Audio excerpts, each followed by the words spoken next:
Righty tighty crew. We had some folks come up looking for a fresh start away from the city. There was a father, son, and a friend. They had roundabout admitted to me they were had some addiction issues in the past. And this was going to be a great environment for a clean start. The kids kept saying righty tighty about everything. It was odd, but kind of cool and true for about 90% of screws and bolts. They had enough money to get a property with a small down and make monthly payments to the owner. This deal was with the understanding that they had a manufactured home that was purchased and going to be brought to the property. The amount that they offered and payments that they could make on the father's fixed income was enough for a parcel that had water, but not enough to be away from neighbors. On the mountain, we call parcels that are in one of these two areas the city. Up here, if you're on 2.5 acre piece of land, you do not have room for animals.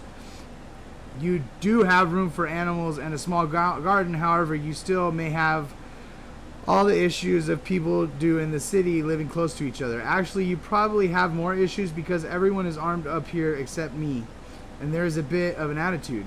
You would think with an extra room, neighbor problems would be diminished. However, it's just the opposite. When you have the freedom to own animals, shoot guns, have a garden, or even launch a rocket, them 2.5 acres just ain't enough. One of the sheriffs said years back that they don't like to come up to the mountain because there are too many people armed. There is no cell or radio for backup, and we are all Hatfield and McCoy up here. That is a bit true. I did have to use guns with two of my neighbors, so I guess it's true for most all of us. While we were hoping for a peaceful transition for the righty tighty crew, our hopes were met with our biggest concerns that we had for this transaction, the crew itself. When we showed them the property, we let them know that they were near an active gold mine. We told them that in reference to the water and well test. Most wells near mines are usually a bit high in a few different things. The three most common are arsenic, magnesium, and uranium. So we discussed, and I pointed out how close the mine was to both spark interest and also disclose. We sure sparked interest. They were gold hunters from the day they moved in. The problem was their move in wasn't the many dogs that were supposed to be, just the few. The problem with their move in wasn't the many dogs that were supposed to be just a few, but it was the fact that the home that they had lined up was a no-show. They had said at the time that they got screwed over on it, but I now question if that was ever fully lined up. While the dogs did spark interest in their plight to the neighbors, there is no way that community would accept 3 to 4 adults living in busted up RVs. It was actually really sad because they had nothing but the land and the water well. I was well aware of all the aspects of their financial situation. I did my due diligence before negotiation of the seller's note. In the lending situation, it is ideal to show an income of 3 times the cost of the mortgage. They did qualify, however, the omission of the large pack of dogs was a major factor in real financing ability of the property. Dog food is expensive. Horses are worse than dogs, but when you start collecting animals, even a pack of dogs can break the bank. That is exactly what happened. A pack of dogs and what appeared to be a major relapse really took the crew down. It was a really stressful few months as we put them on the lot. I wanted to do anything I could to help them make it. None of that worked out. We do have need of handyman work in the area, so gave their plight out and our stress over their situation. So given their plight and the stretch over their situation, we hired them to help us with a property cleanup we're doing. We had them take on this ranch as a cleanup project. The couple had split, and we were brought in by the wife's mother to handle the ranch, which is a disaster. The husband been in the house, and after the split, it was in real bad shape.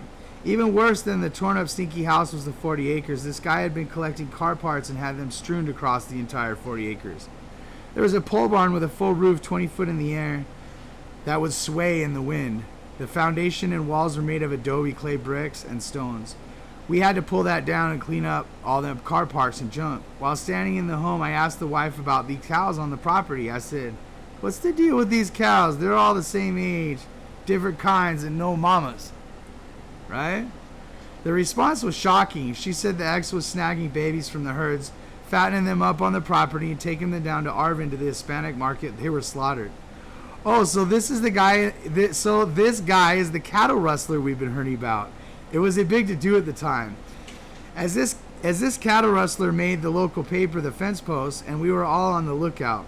I was threatened over the move out by the husband, which was so great. It gave me the opportunity for a conversation about his move out. It was a quick country conversation filled with an occasional FU. I let him know he needed to have his stuff out in 24 hours and never come back on the mountain, or I would give his name to my wife's friend, the local cowboys, cattlemen, and women. It's big business, and they don't call the sheriff.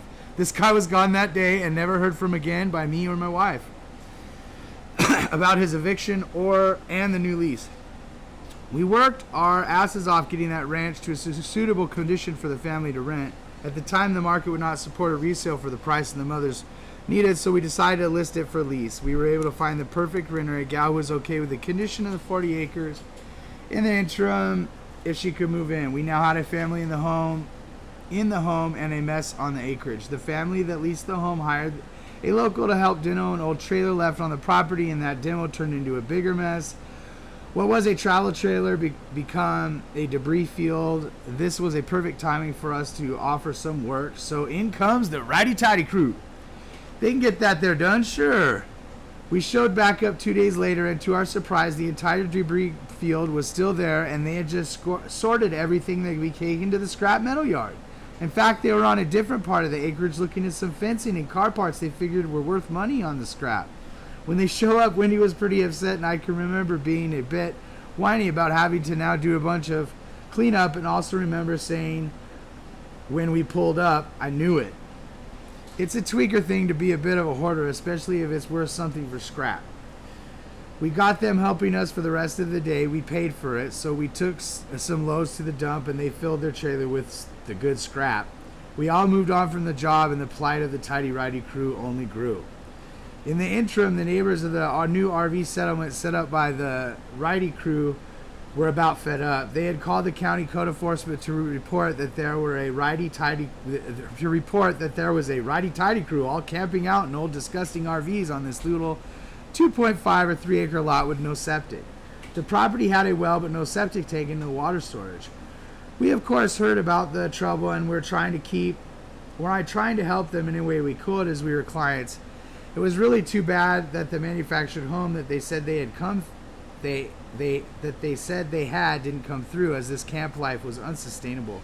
The many dogs, dog food, no shower, no toilet, and all right next door to some retired folks. Unsustainable. Both Winnie and I knew that fact to be true. However, the tidy crew was going to make it or break it on their own. No one's going to intimidate my clients. When we were informed about the issues with code enforcement, we worked a deal that would get them the water tank, that one of the infrastructure features they needed. The crew was hired to perform the labor to put new siding on a double wide on the other end of the basin. It was a straight exchange for the water tank. We didn't need to be involved in this project, as the homeowner Lonnie had purchased the materials and had the crew over for labor. Their work was half completed. They were able to get the house sided, but the block work they promised never got done. The water tank was delivered to Righty Tidy Ranch was finally coming along. Sometime later, the tidy crew rolled in my office, both rolling on substances as well as some older wheels. They let me know that they were willing to get that block work done for Lonnie, and more importantly, to let me know that the harassment had gotten intense with the sheriff constantly driving by and harassing them. While I did question how much was really going on, I was instantly put on defense. I told the crew that I wouldn't put up with that. Code enforcement is one thing, but the law wasn't going to do this to my clients. Remember, I had helped to execute the lease for the sheriff's training facility when I worked for the county, and I shared a building with the sheriff assigned to the patrol on our mountain. I put that solid in my mind that I either needed to call the sheriff or speak to him when I see him. It must have been 2 days later when I was driving through the basin and noticed that the sheriff was a ways in front of me. I thought to myself, this is cute. Let's see if he's really going to go harass. Let's see if he's really going to do this harassment stuff. So sure enough, on his normal route to the lake, he made a right onto Williams Road, which is the long, bumpy dirt road that anyone would avoid if they could. The officer must have been a full 150 yards in front of me, and I was following in my little Toyota commuter car. In my mind, it was still questioning if this was really a harassment situation or this cop headed to another area. When I saw him make a left onto Basin Road, I instantly felt my blood pressure and my adrenaline surge. When these moments happen, it is definitely a change in who I am, also my humanity. I became a bit animalistic. When the little Toyota hit 80, I realized that I need to brake before the corner. Going that fast in a little car and a dirt road is quite exciting. I pitched the car around the corner and floored it again, heading north to catch the officer. As I approached, I would see him slowing for the right turn onto Shell Ranch Road, where my clients were. As he was slowing for the turn, I was passing him and again slamming on the brake. However, this time it was into a dust-flying stop, pitched sideways in front of the squad car. Before Officer What's-His-Name was fully stopped, I was already out of my car and approaching the window. I don't know if he ever put his hands on his weapon or not. I was at such a rage, nothing mattered to me except this reckoning. After about 5 minutes of yelling and scolding the sheriff, I got an apology and promised he would let code enforcement handle the situation. Looking back, I'm probably lucky I didn't die that day, but if I had to go back and do it over, I'd call that sacred justice right there, right? Code enforcement did its job in putting enough pressure on the crew with tickets and visits. The dogs and no septic were the main issue. However, when the tax bill came delinquent, the efforts and dreams of the righty-tighty crew came to an end. Just right at the time that the tidy crew was attempting to finish for old Lonnie, there was a major issue. Wendy had stopped by Lonnie's place to see if the block wall was being completed and was appalled to see that Lonnie's goats were being ripped apart by a couple of pit bulls. This, of course, was and still is in question whose pit bulls if they were the tidy crews or not. I was not around, but Wendy had gotten the shotgun out and blasted them dogs, either while holding a baby or pregnant. Can't remember. She had went there to feed and happened to bring the gun. When we arrived, there were already 18 dead goats, plus one that was alive and injured, and one that was alive and being eaten alive. It was some impressive shooting at them dogs. As those dogs was moving towards it was pretty wild. I only witnessed the aftermath, but I have to say it was some impressive shooting. Right along with putting the suffering goats down. The tidy crew moved out, Lonnie got his water tank back, and Lonnie's siding was fully packed with woodpeckers and filled with acorns on one side now. I don't know. Interesting. The Moth. There's a big section of parcels that was for sale. I only recent sold to one who was a good thing. We had it in escrow many years. We had 3 of the 20-acre parcels contracted and the title rope being back with 3 deal killers. There was a Native American artifact or finding on 3 of the parcels, a CCNRs that wouldn't allow shooting or a firearm or lights on at a certain time of night, and if that's not if there's an endangered sphinx moth. Only in California do we stop a ranch from developing over a bug. The listing agent tried to convince me that it's all okay. It was not, and we canceled the deal after informing the buyer. Others have bought over the years and have nothing but problems.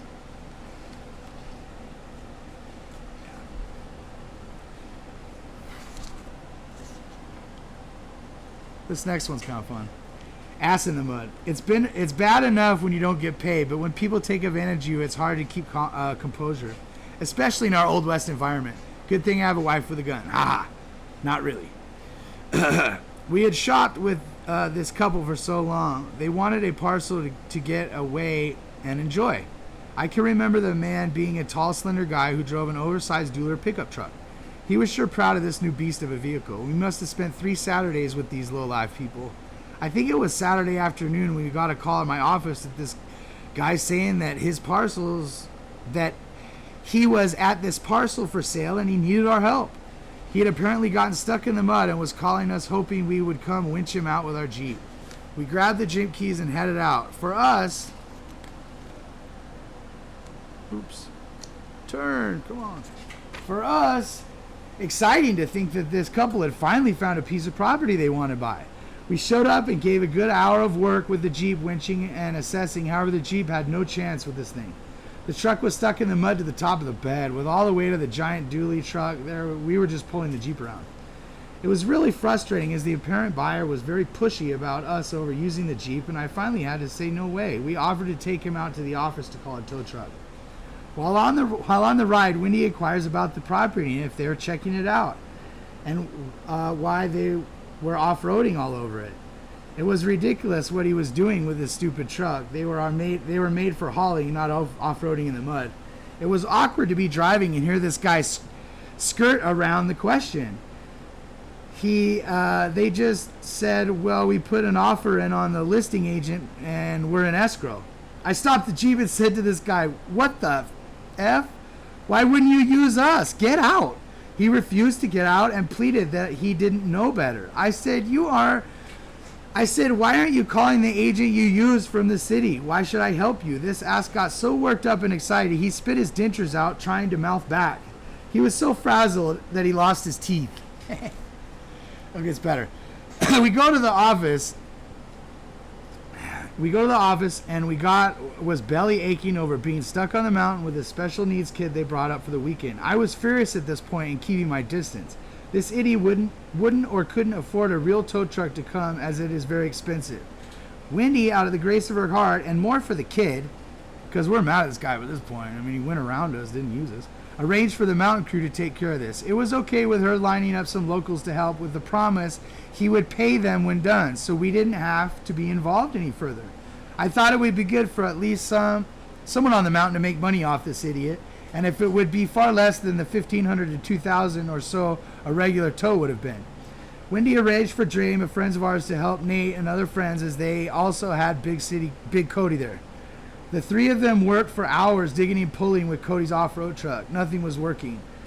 We knew of a real tow truck on the mountain. It was a restored tow truck from the 50s. We had thought we were calling Porter to come do a tow, but apparently Porter was in jail again.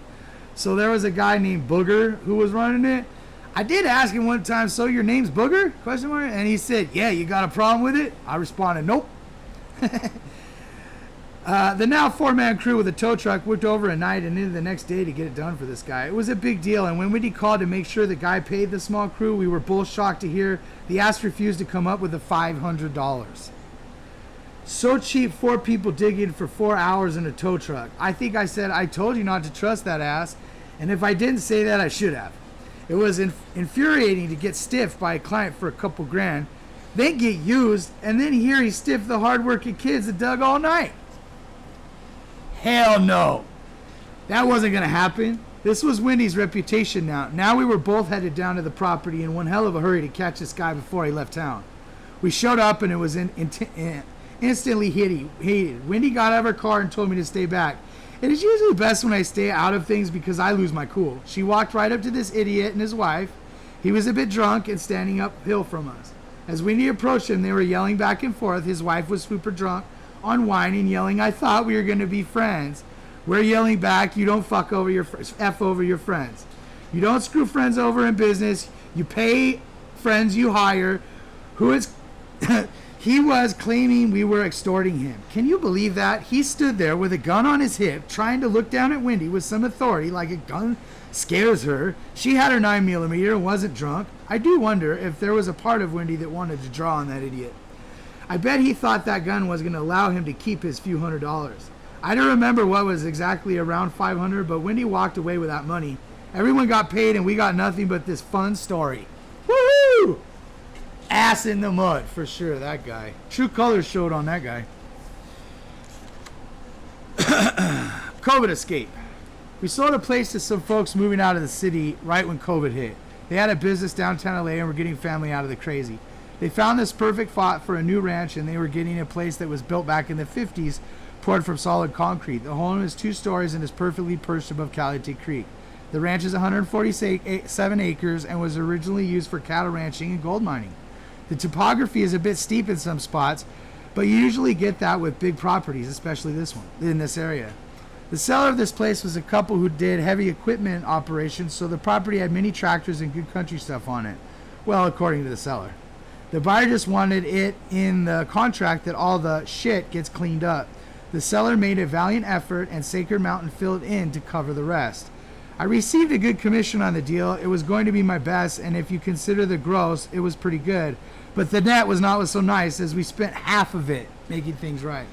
We hired a local handyman to help with the cleanup. Let's just call him old Billy. You will read below, but Billy didn't move.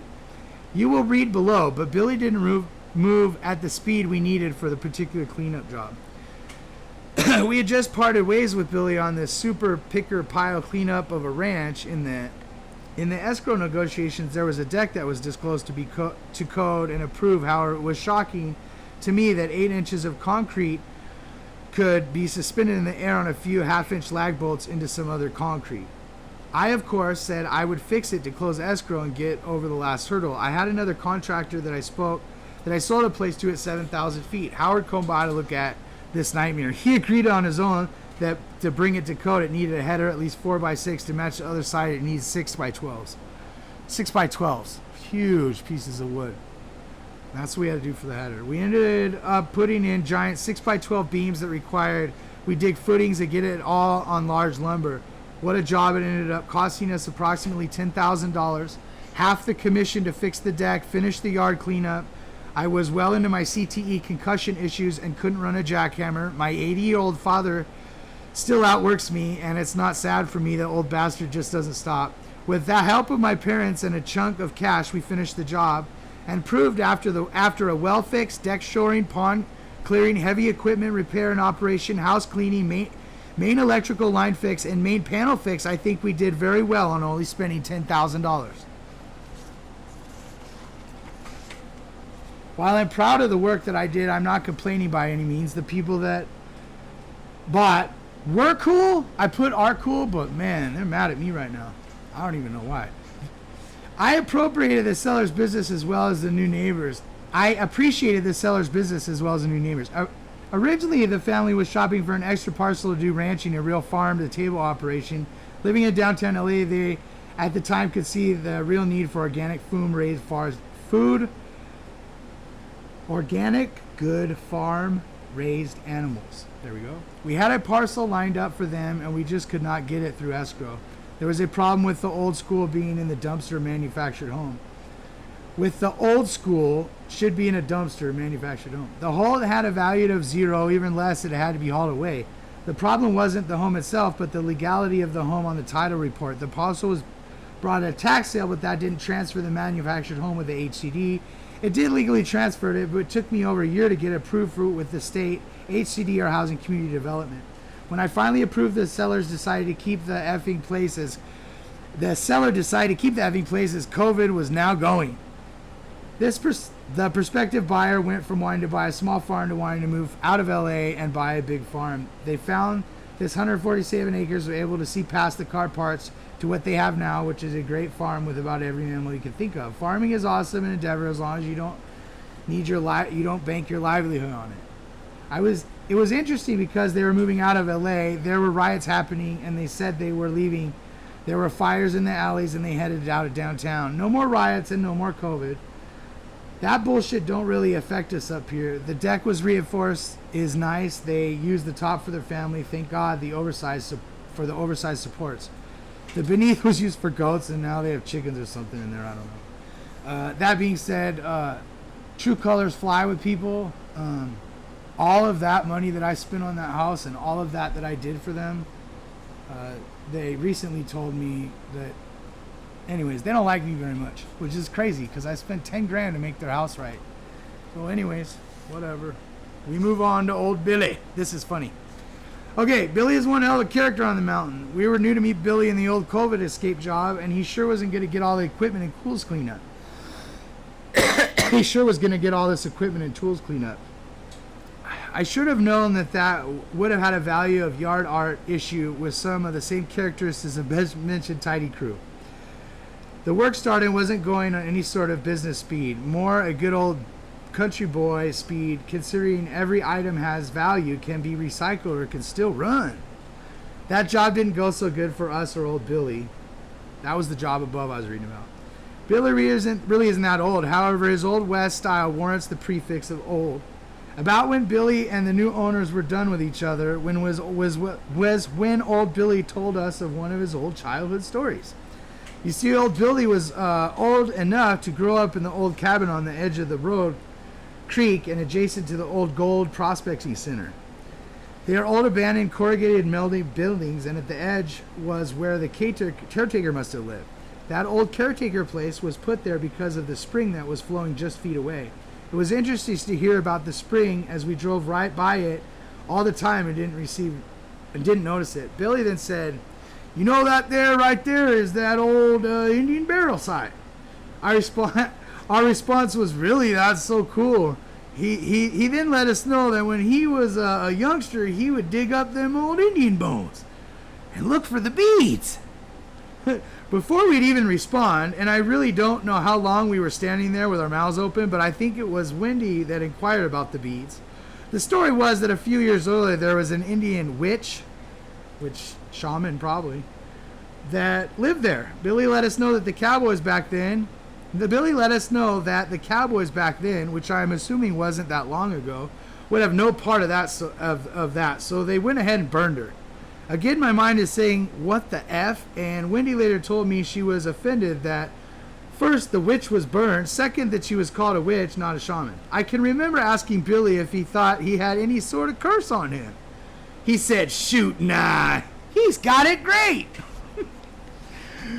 We've used old Billy for a few jobs. One was our new place in Kernville, which we'd read about later. It was really funny. He showed up to help with the roof, and he arrived with his three-legged dog and was really excited to show us what he could do construction-wise. I'm pretty intense, so I'm sure it put some extra pressure on old Billy. Billy wears glasses, and he was high-stepping it to keep up with me on the way to the ladder on the back of the house. I was a step in front of him and maneuvered around the open septic hole. I could see old Billy in my peripheral vision until I went past, and then old Billy just disappeared. I could hear him, though. It sounded like a thud you hear when you hit a linebacker impact, and then a loud, manly, oh! The hole was around 6 foot deep, so it was really wild to look back and not see him, then realize he was in the hole. The concrete lid was on it, so it wasn't messy, just funny, especially the whole Billy hopped out of the hole. I could no sooner get the goddamn Billy out of my mouth before he was out of the hole saying, Kev, no, I'm all right, Kev, I'm good. He does a good job, especially for what he charges. Some issues here and there, but at least he's tough. Last I heard, he fell off a roof and broke some ribs. He's good, though. Oh, man. Okay, I got to take a breather for the next one. Whew.